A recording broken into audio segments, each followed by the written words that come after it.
This episode is sponsored in part by Real-Time CTMS, a leading provider of innovative software solutions for clinical trial research sites, site networks, sponsors, and CROs. To get a demo, visit the website at realtime-ctms.com and complete one of their contact forms. Hello and welcome to the Note to File podcast, a collection of interviews, best practices, and candid commentary for clinical research sites. I'm your host, Brad Hightower. This is our 40th episode. When I started this podcast, I really wasn't sure which direction it was going to go, but since starting, it's been a real joy to speak with other professionals in our growing industry. And I'd like to hear from you guys. If you've enjoyed the show, or even if you haven't, I ask that you please leave us a review. I really want this show to be more about the community than me, and I can't do that without your feedback. You can also always reach out to brad@notetofilepodcast.com. All right, enough with that. Our guest today is Mel Hardman. Mel is a certified clinical research professional with over 15 years of progressive healthcare leadership and clinical research experience, who's found her niche in site and investigator engagement, clinical trial patient recruitment and retention, protocol evaluation activities, and spends a lot of her time strategizing ways to improve diversity in clinical trials, closing the patient-to-science gap, and increasing awareness and visibility of clinical trials in communities of color. She's also consulted with startup companies to improve their knowledge of optimizing recruitment funnels for technical platforms. In this episode, we discuss the complexity of protocol amendments, participant enrollment challenges and their downstream effects, and true community engagement. Without further ado, Mel Hardman. All right, today we have on Mel Hardman. Mel, thanks so much for coming on. Oh my gosh, thank you so much, Brad, for having me. I've been following your podcast, so I'm excited to be here. This is cool. No, I appreciate that. We were talking a little bit before. You're in Atlanta, Georgia? I'm in Atlanta. I've been here for quite some time, since 2009, I believe. I moved here when it was a lot going on. Everybody was losing jobs. And I thought, I'll go to Atlanta and start over. So I came here. I've been here for a while. Oh, that's awesome. So yeah, on that note, I always like to open up with people just kind of telling us a little bit about their clinical research story, kind of how did you get in, and kind of walk us through, your history and bring us to today. Yeah, so I've been in clinical research almost about 10 years, but I've been in healthcare management, sort of moving up the scale since college. I started on the biomedical side, plasma, blood donations, healthcare management, things of that sort. And I wanted to move into research. I always said I just didn't know how. So I decided to get a master's, sort of learn a theory about clinical research. And then I went on to LinkedIn and I got a job from LinkedIn starting as a clinical enrollment specialist. Had no idea what that was. And I ended up being good at it. So it was like patient recruitment and like motivating sites to recruit. And I realized I really like doing this. And so that's what I've been doing for the last almost 10 years, clinical recruitment. I've done site engagement, patient engagement. I work for sponsors, CRO. I also consult in the space. And I just realized that this is really, really what I like to do. And I've also realized that I really enjoy trying to figure out the barriers of why we can't recruit in some spaces and what that looks like and getting the patient voice and sort of bridging that together so that the pharma side understands the patient and the patient understands what the pharma needs. So right now, I spend a lot of time doing that as well. No, that's interesting. I want to go back. You mentioned, and I think I saw in your background, you worked at a CSL. I did. I did too, actually. I worked at a center supervisor at a plasma center here in Oklahoma. Are you serious? Yeah, that was kind of a funny coincidence. Yeah, I was an assistant manager for CSL, but I started way back when CSL was Aventis. Oh, they used to be ZLB, I think, for a while. They were ZLB after Aventis, I think, way back. It was actually my first job in college. Nice. I worked at a plasma center, and it was great. And I really liked that area. And so I sort of tried to bridge the two. And they actually are related, the biomedical side and devices and things of that sort. Right. So it kind of helped me to catapult into the industry. That's cool. I'm still a great phlebotomist to this day, just from my plasma center days. I'm telling you, yeah. I've worked for Red Cross as well, and had to spruce up my phlebotomy skills. I was a supervisor there, but I also had to stick people. So yeah, I get that side too. There's those That's funny cool. coincidences. But so you are working now. You're working more on you're on the sponsor side, right? Yes, I do contract work on the sponsor side and site engagement. So, sort of getting those insights from the PIs, helping to bridge that protocol to patient. What is the problem? Can I strategically help you? Take that back to the sponsor and say, hey, these are trends that are coming from our PIs. Does this mean we need a protocol amendment? Does this mean we don't? Is this a trend? Is it not? So, gathering all that information, building those relationships, which happens to help a lot, especially with recruitment. And believe it or not, sites actually do like to hear from the sponsor. Sometimes it's like, oh my gosh, the principal is calling, Right. but somehow I get my sites to want to hear from me. So when I call, it's not more of a, oh my goodness, Mel from such and such sponsor is on the phone. It's Mel's on the phone. Right. And so we kind of talk through, what that looks like and how I can help them. And then sometimes it does end up with protocol amendments, and we do figure out things that can be changed that are bothering, the recruitment goal that we're trying to get to. So yeah, I do that a lot, as well as I consult in the same area, but my passion is community engagement. So while I do consult in the site engagement space, and I help with strategies and startup companies with their strategies, I also do a lot of community engagement as well. So helping the patient. Yeah, I know. I love that. And so, yeah, you kind of get to be the good cop to the bad cop that is the CRA, right? Because kind of like you Yes. said, a lot of sites we're so used to this dynamic where it's like CRA comes in and kind of beats up all the work that you've done, and it creates an environment where they're like, oh, I don't want to hear from the sponsor. I'm going to avoid that. So, no, Yeah. I think that's an awesome role just to exist. Do you? I guess how often this is something I see in these trials that we do where criteria can pretty much wreck the whole recruitment process, just certain inclusion exclusion criteria. I mean, is it common to get if you get enough feedback from enough sites that they will Mhm. seriously consider kind of rolling back some of the different criteria? Is that fairly common, or is it more complicated? Now, it's extremely complicated. If you can imagine, there's a lot of, dare I say, money that goes Right. into making drugs and making medicines. And so, if there are protocol amendments, if there are rollbacks and changes, if you can imagine, that would take a lot of PIs, a lot of trends saying the same thing. And then it's not done overnight. It takes a lot of discussion and a lot of data to go back and sort of look at, who's saying this, what region are they in, why are they saying this, what does their database look like? But it does happen. It really does. And I think it's important for, sponsor companies to understand that we do need to listen to that, because once you build a protocol, it doesn't always fit the patient. You know what I mean? Like you can see something on paper, but then when you put it to patient, it's like, oh my goodness, this doesn't work. And so we do need the feedback. We do. And I do tell my sites, we actually use this feedback. So tell me when something isn't working. Tell me when it works, because actually you're the experts. Like, you deal with these patients on a regular basis. We're just hoping that what we built works. And I also think it's very important now that, and I can hear it more often than not, it's starting to happen, this patient centricity, building our protocols around patients. So getting the patient voice ahead of time. And I've always said that's important. I even think patient voice is important in site feasibility. We need to make sure that we're hitting the right sites for the targets that we want. So really, really, really important stuff. But yeah, it happens. It takes a lot, but it happens. What do you think in your experience? What's the biggest sort of breakdown, or what do sites struggle with the most in terms of recruitment? I guess. I think, well, I&E is a lot, because again, when you agree to be a part of a study, it's because you think that you have the patients, right? It's Of like you're course. reading a protocol. Yeah, I have these patients, I can do this. And then you look at your database and it's like, oh my goodness, I thought, but this one little thing in the I&E is messing me up.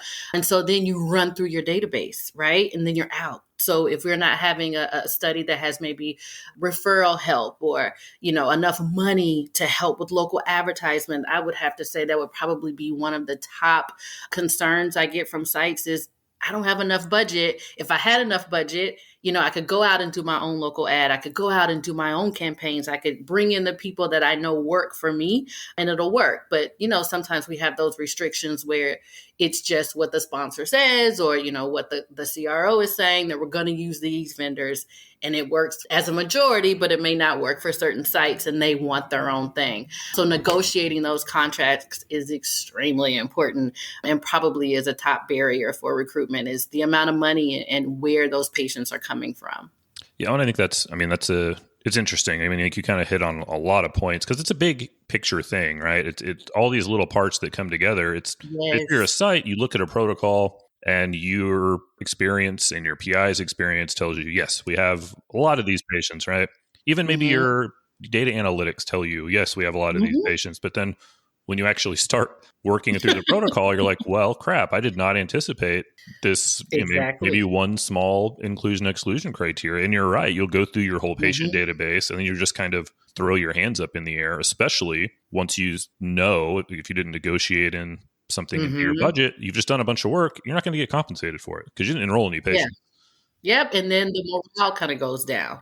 Right. And then it's like, we're going to push this study to the back of the pile, and it really does happen. If we're being honest about it, I've spoken to a lot of sites that are like, now, which study is this? Oh, I can't get a patient in, so they sort of lose that motivation. So they go back to that, whatever study they're working on that is working. And that's a really good point of why, site engagement is so important because it helps to keep those sites motivated and, hey, this is top of line. This is, remember those patients. That's the reason we're doing this. So I know it's difficult, but let's, look at some of those strategies. Let's go back to some of those patients that screen failed and maybe 4 months down the line, they may be able to, rescreen at this time. So let's do that again. Let's database dump. So yeah, site engagement is extremely important in that capacity. And then, patient engagement, community engagement, all of those things I've learned are equally important, really, because at the end of the day, it's not just the sponsor or pharma or CRO. It's not just the site. It's not just the patient. We need every last one of these elements in order to make a drug, right? And money. Right. Yeah, no, and I want to get to the community engagement part a little bit here down the road. I think, going back to your role, I think as a site too, it's interesting and, having people like you to sort of liaison, maybe even know what other sites that are successful are doing, right? Like, I can't tell you how many times I've seen a newsletter for a study. There's usually maybe a couple of sites who are out enrolling everybody. Well, there's no like, okay, what are they doing? What's everyone else missing? And that piece of the puzzle isn't always available to other sites. It is. Right? You're absolutely correct. And I have often done webinars and at some point where, as part of the strategy, I'm like, hey, look, team, we have 4 sites that have, 10 patients and we have all these other sites that have nothing. So let's bring all of these sites together and just let them have a conversation. I've led some webinars like that and some motivational booster calls that way. And it actually does work because they're thinking, oh, they're in the same boat as me. What are you doing? And sometimes they feel like they can't do that. Sites are like, oh, I don't want to share this or I don't want to share that. Or maybe pharma companies think that sites don't want to do that. They actually do. They do want to collaborate because they want to know, like, what? This site has 6 patients and I have none. What are they doing? Right. And so bridging them together is actually a good strategy. Yeah, I feel like that's really underutilized. And it seems to happen more the way we mentioned before. Like you run through your database, throw your hands up in the air, and then 3 months later, the sponsor comes knocking and is like, "What are you doing?" You're like, "What study are we talking about?" And then by then, the site wants to cut ties just as much as the sponsor does because nobody's talking, nobody's giving support to each other. So again, that doesn't seem like rocket science, but I feel like it's not being done on the scale that it should be. Yes, I agree. I totally agree. So yeah, I want to hear a little bit about community engagement. Now I work, and operate a bunch of sites and I'll be really honest. I feel I'm failing at having effective community engagement. It's something that is important to me, but have found, frankly, in the process of just trying to build a business has fallen by the wayside more than it should. And I have to imagine there's a lot of sites in the same boat. What are some, I guess, maybe general ideas? What's something sites can do to start to become more active in their communities? And really, this isn't just because we want to make money. It's because we're here serving our communities, right? I mean, it's a bigger picture than trying to get patients into trials. Yeah. I mean, it's a bet, yeah. So that's exactly where I was going to go with it. I was going to say, first, we need to remember why we do this, right? So Of course, everybody wants to separate healthcare from clinical trials or clinical research, medical development and healthcare. But really, it's the same industry, right? Because we want clinical trials to be an option for people. It is an option for healthcare. When all things aren't working that you think are normal, try clinical trials. So I always want to voice that as the beginning of my community engagement discussion with potential patients and their caregivers is, hey, you go to the doctor, something isn't working. There are clinical trials there. It is an option. And so for our sites, making sure, and of course, sites are busy. They have so many studies going on. Their manpower's down. It's like, I don't even have time for community engagement. How do I do that? There are people like me, who do this for a living, who have a consulting side. I know other businesses, shout out to ClinArc and Adam Brown, Oh, yeah. who can get out in the industry for you and attend those health fairs, attend those health events on behalf of your site, on behalf of the sponsor, and not just talk about, a specific indication, but talk about clinical trials in general. And I've actually had conversations in New Jersey. I've had conversations in Atlanta, just to name a few places, where I actually had very open, candid discussions with minority populations about clinical trials. And I started the conversation with, who wants to be in a clinical trial, or who's thought about it? And nobody raised their hand. Like, what? Clinical trials? What? Right. No. And by the end of the discussion, when I've talked about, like, this is a clinical trial, this is what you should expect. Yes, you can ask questions. No, you don't have to do X, Y, and Z. Then it becomes, oh, I might be interested. And then when you talk about, maybe you're not helping immediately, but down the line, think about your grandchildren, think about, your children. And then it becomes like, I'm empowering not just me, but I'm empowering the world. I'm empowering the community, and just doing that by taking care of my own health. So I think that sites should consider it being just a part of their everyday operations if they can. Is there somebody, they can set aside that takes care of those health events, that invites the community, have those, breaking bread moments is what I say. Once a month, have a 30-minute session for whoever may be in your site at the time, and just sort of, have something, where you can talk very highly or high level about, an indication or about clinical trials. And it starts there. And then those wheels start to turn with those patients. Like, what is this? Oh, is this for me? I can do this. People often believe that clinical trials aren't for them. Like, I didn't even know I could do that. I thought you had to be old, or I thought you had to be deathly ill, or I thought, Right. no. There's so many different types of trials that you can be a part of. So it's sort of, giving the information to the patients. And so because our sites have that direct contact with those patients, do that. And if you don't have the time, have the capacity, the resources at your site, find someone who does. Go to, Faces of Research and say, hey, can Mel attend this for me? Is there somebody out there that does this? Because it is something that we need, and it's growing in the industry. We know it is. We know we have to talk to the population now. We know that we have to talk to the patients, or else we're going to be going in the opposite direction of where we need to go for clinical trials. Yeah, for sure. And it's crazy that with this is a multi-billion-dollar industry, but we seem so bad at messaging, right? Like, we haven't taken the time to have the most basic of conversations with people. And you're right, you'll find, and you'll be surprised by how many people are interested in participating or will do it just for the contribution that it makes to the bigger picture. But if they don't know and aren't, don't trust, or, doesn't make sense to them, then they'll never be able to do that. And again, it seems like a small thing, but it's one huge. of those big and also like exponential things, right? So Absolutely, they're going to go maybe tell their family members about it, tell their friends about it as well. And you see that at the site level when you engage people with, authenticity and transparency. They'll become advocates as well for the whole thing, Oh, absolutely. Absolutely. When I was having conversations, even when I was done and I was actually trying to leave, and people were like, do you think you could go to the doctor with me? Like, they really were Right. like, oh my God, like, I can ask all these questions. And I tried to tie it again into healthcare. Like, consider clinical trials a form. It is healthcare. So, and then it helps them to even communicate better with their doctors. They don't even think that they can ask questions. It's like, this is your health. You should be empowered to say and ask, and, hey, this doesn't seem to be working for me. Are there any options? Always ask that question when you go into the doctor. And so they, can you go with me? What happens? And so then it makes me think about, those patient buddies, those clinical trial buddies, those people that have been there before that can hold the hand of someone new that's starting a trial. I think sites should think more about those as well.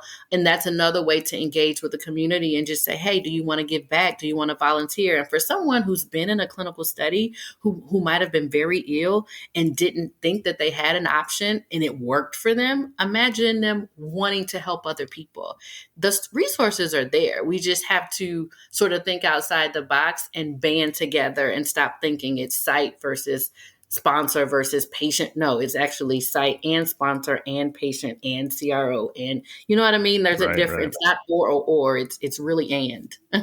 Well, and that's a really good point. I think there's so many, I don't know, sort of little friction points in the clinical trial process and industry that do. I mean, it does feel sometimes like site versus sponsor, right? And it's crazy when you think about it, because that's the farthest from what you want. But and go back to another thing you mentioned, I find really interesting is some of this is certainly perpetuated by the site level too, where I started out in academia, and I feel like it was very much impressed upon me that, it's trials are different than care. Research is not care. And in fact, you need to be maybe even more objective. And so this sort of weird distinction happens. And so it does keep, I think to some degree, it keeps it at arm's length, right? Because it's, you don't want the two to intertwine.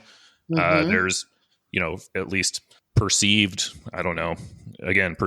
differences between the two. And it's interesting. And we are seeing the whole clinical research as a care option becoming, more prevalent and more talked about. So that's kind of, I don't know. I just feel like that's interesting to me that shift is sort of starting to take place.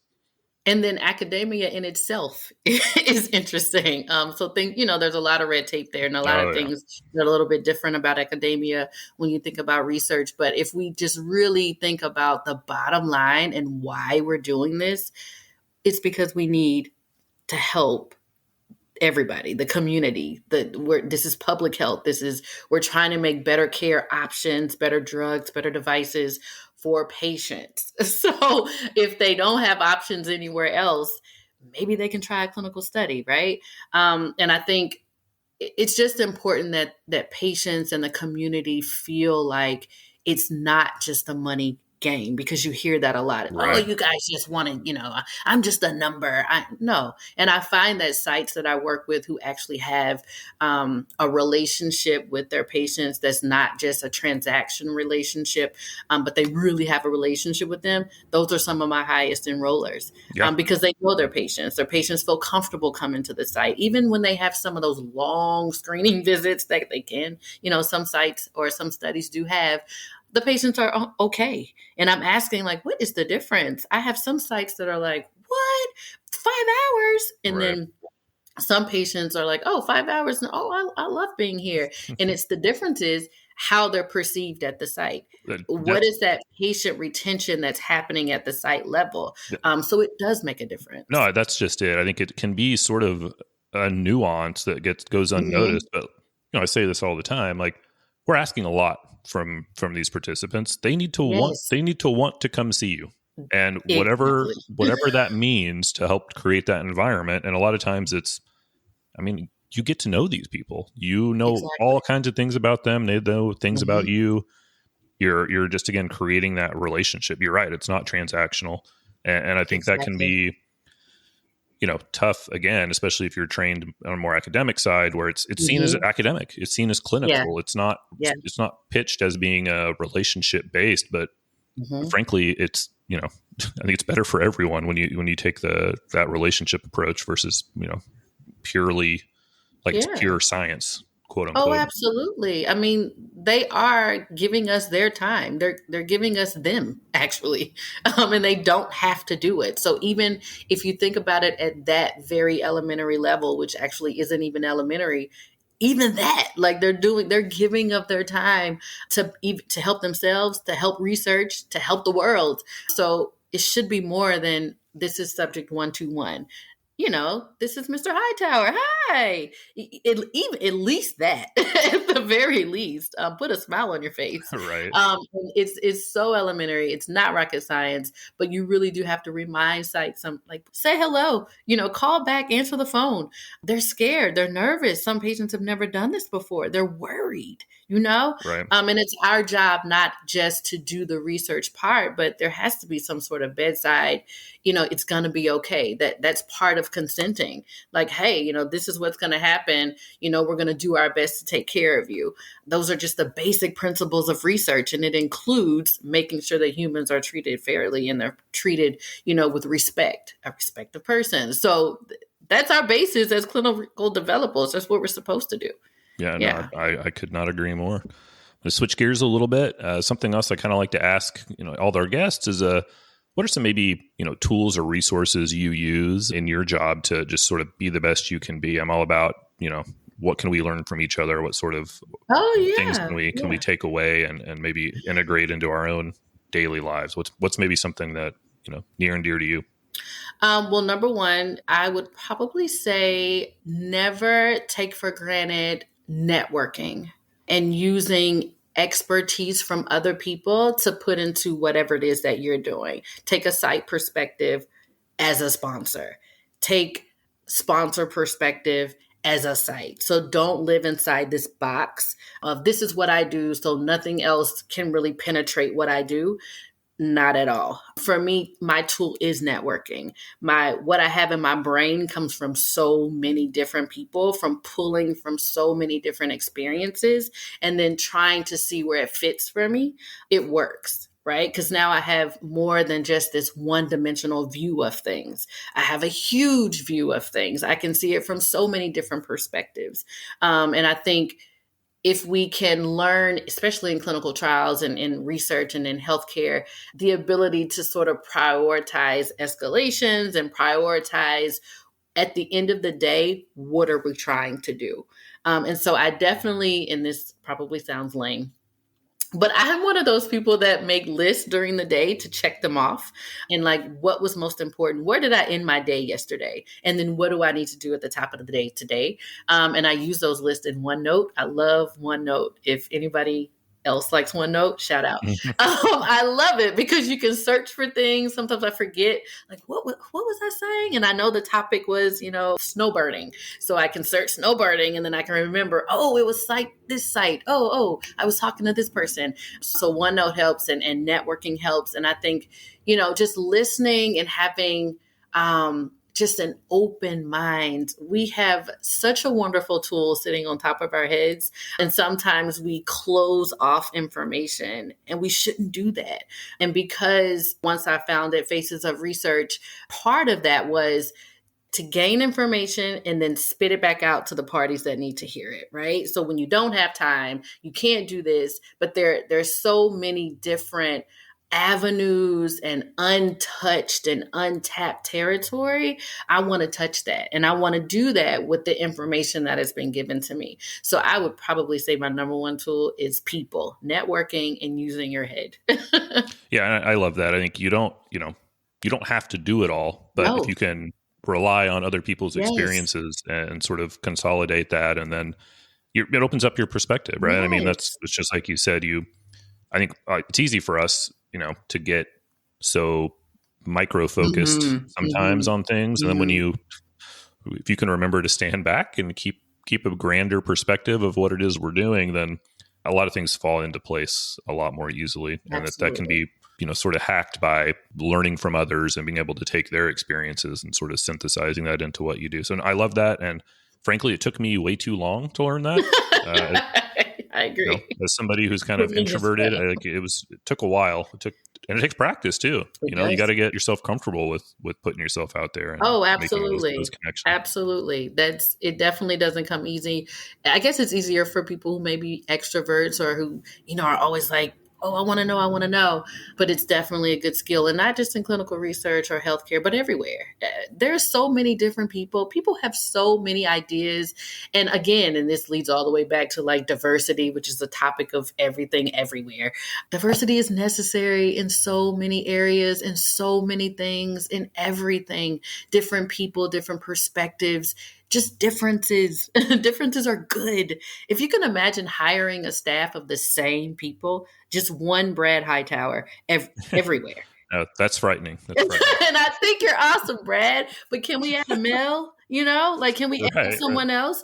And if you think about that in research, if you think about that in healthcare, anybody's business, it just makes it better. There's so many different perspectives. I mean, yeah, and that goes for everything in life, Mm-hmm. right? Everything's scary until you get to know it, Oh and then gosh, that's so true.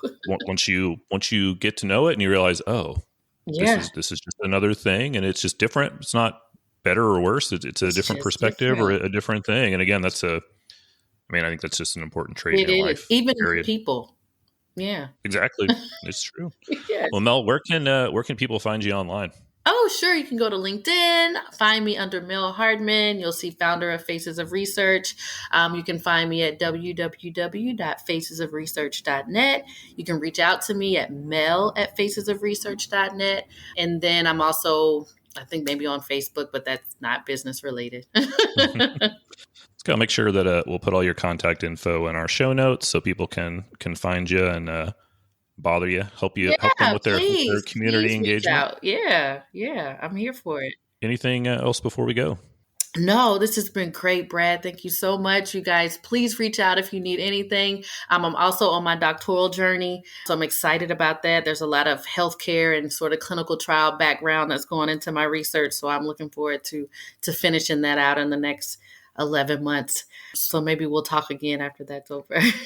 I insist that we do. Well, thanks so much for coming on, Mel. Thanks. This was great, Brad. Thanks a lot. As always, thanks so much for listening to Note to File Podcast. You can check out episode transcripts, show notes, and our guest contact information at the website at notetofilepodcast.com.